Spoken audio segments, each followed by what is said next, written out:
Hi everyone, thanks for joining me. Candace Gillespie from Candace's Canvases here for Scrappy Wednesday. So we are going to make a small 6x6 photo album. So let's do this.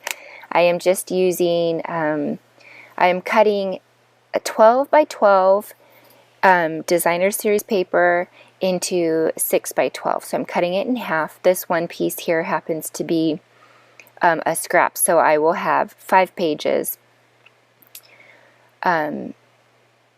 instead of 6, because one 12 by 12 sheet, I'm only going to get 1 out of it. So we cut all those in half. Then we're going to take our Simply Scored scoreboard. We're going to score each of those at 6 inches, at 1 inch, at 6 inches down the center and 1 inch on either side. So you can score it at 1 inch, 6 inches, and 11 inches. Just go down the line here for all 5 pages.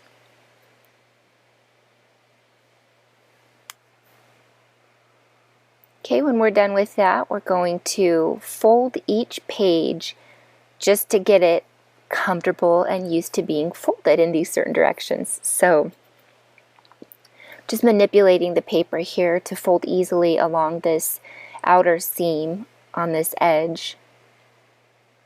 Taking my bone folder and really burnishing that, because I'm folding 2 pieces together, so I want them to be able to turn well when it's time to turn the pages.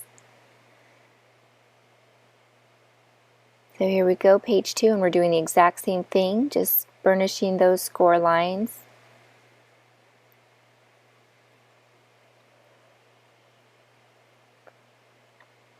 Now this scrapbook is a very easy, simple scrapbook. It's a great introduction for someone who's wanting to get into scrapbooking, but also someone advanced. I don't know, I'd like to see what you can do with it. So we're continuing on the folds and scores here.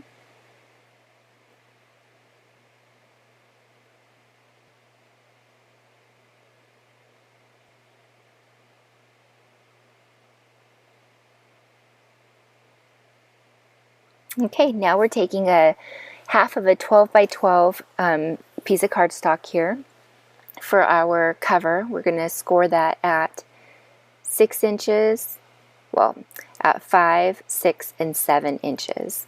So here we go. Scoring it at 5, 6, and 7 inches. Move it over and burnish those really well. Now these outer 2 score lines, I'm going to burnish both in and out. You notice I turned it in and I turned it out. That way the pages turn really well, really smooth. Then I decided after you're done taking all of those pieces and burnishing them well, just go ahead and chop off 1/8 of an inch off of each piece. That way it sits inside of your cover really well. So this is me. I wish they still had this tabletop trimmer available at the Stampin' Up! Shop, but they don't. Just makes things a lot easier sometimes. Those scraps hanging on the side, they're fun to use for different projects, so I'm keeping those. Now they fit in here well. So I'm just lining it up, getting ready to punch my holes. Here's my Crop-A-Dile. Stampin' Up! Used to sell the Crop-A-Dile, but they don't anymore. So I'm just taking my 3/16 hole punch and fitting it in there as far as it will go. Later you'll see I end up adding a 3rd hole in the center there. So if you're at this point, go ahead and do that. Now I'm taking the Tombow Mono Multi Glue and I'm just putting a thin strip at the bottom of each page.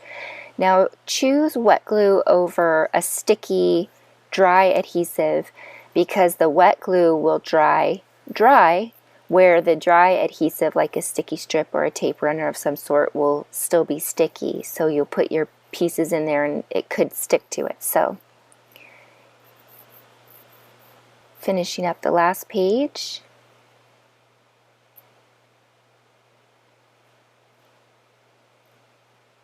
Getting those burnished well together, lining up those holes.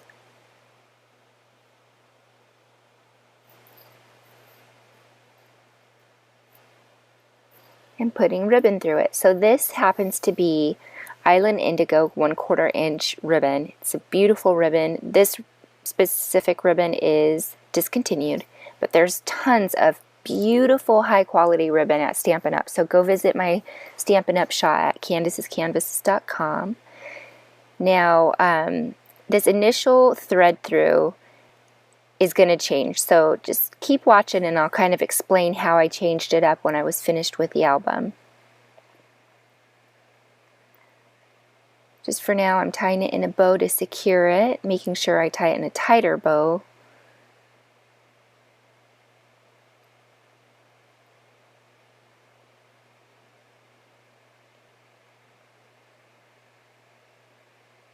There we go.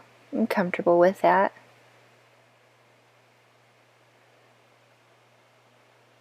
Okay, now I'm going to make some inserts. This piece is a perfect plum cardstock. I have it at I can't quite remember what I have it at. I measured it just slightly smaller than the page. So measure your page and see how there's room for it to easily slide in and out. And taking a 1 1/4 circle punch and making some pull slots here. That'll make it easier to pull out the tabs. So the tabs, I'm thinking they were 4 3/4 by 5 1/2. There we go. So that longest one was 4 3/4 by 11. And that was scored in half, and you'll see the fun we did with that one. I'm just testing it to see if it fits well. This has become one of my favorite punches, the Scallop Tag Topper Punch. You can make bookmarks, or you'll see what we do with this. Punch it. Just cut off those extra little tabbies on the side and round those corners, and it's just a beautiful tag.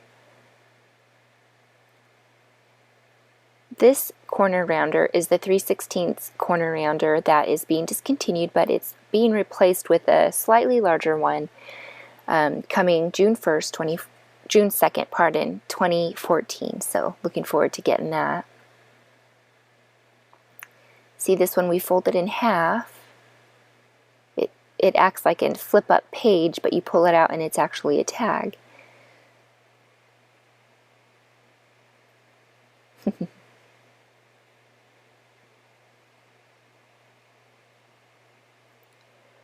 Okay, now I'm taking my 1 1/4 scallop circle punch and I'm going to punch some complementary colors here. I'm just reaching for some scraps that I have. And I am taking the time to score it down the center of this tag.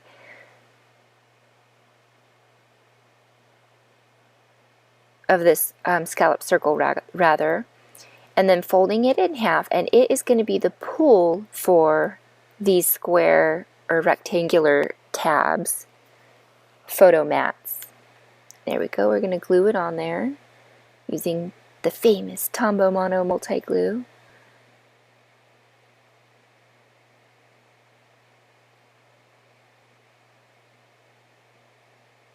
Also going to round those corners.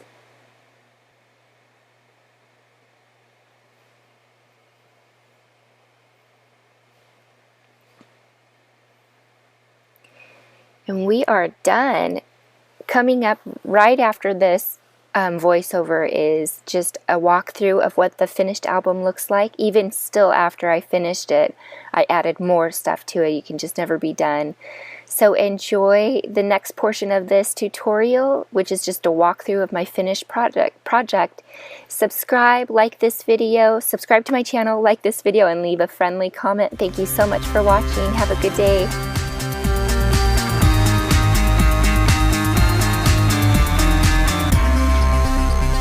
Okay, hi friends. guys, this is Candace Gillespie from Candace'sCanvases.com, and here is the finished album we made. This is going to go out to my 92-year-old grandmother. And I am so blessed because she's my married-in grandmother. She's my grandmother-in-law, but I don't have any grandparents alive, so on my side. So she's the one and the only, and we just adore her. And Samuel, my son, makes her 7th great-grandchild. So I made this album for her. Now, it's a very simple album.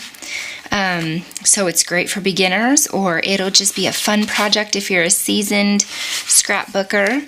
So get out some paper and do it. So let me just give you a run through it. I used predominantly the new June 2nd Something for Baby stamp set, and the best thing about it is it comes with framelits. So the onesie, you can cut out the safety pin, the tie, the stroller, the socks is just awesome. So you can see the ducky and the tie and the socks, and you open it up, and here he is with a tag that just explains this picture. And I just used some ribbon. I have lots of stranded ribbon around. So here's a little picture of him. And then he got a chipped tooth. You can see my poor baby.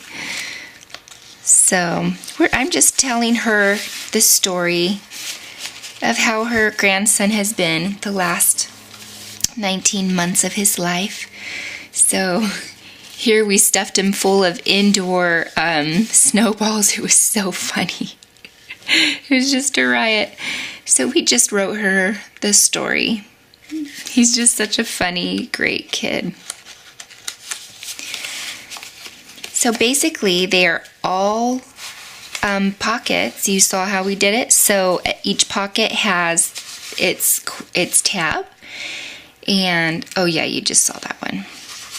And then I just filled it with tags and pictures and embellished it. So these tires right here are the tires from the stroller, and I just made it a pattern on this paper. So these tags right here turned out to be my favorite.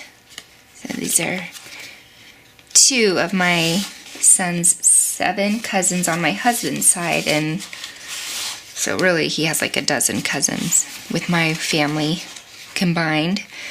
And this is a fun one too. So it's a tag, but it just looks like a flip-up page. So it's a tag, and in here is a picture and a pocket, and the tag pulls out, and the story of these photos is on the front here. Let's put those back in. And then here's this one. This is my all-time favorite picture. It's so funny. He's such a funny kid. They were trying to get my son comfortable with the concept of big boy chonies or underwear, so we're being silly with them on our heads. It's working. So the final page is just a note to my sweet grandma.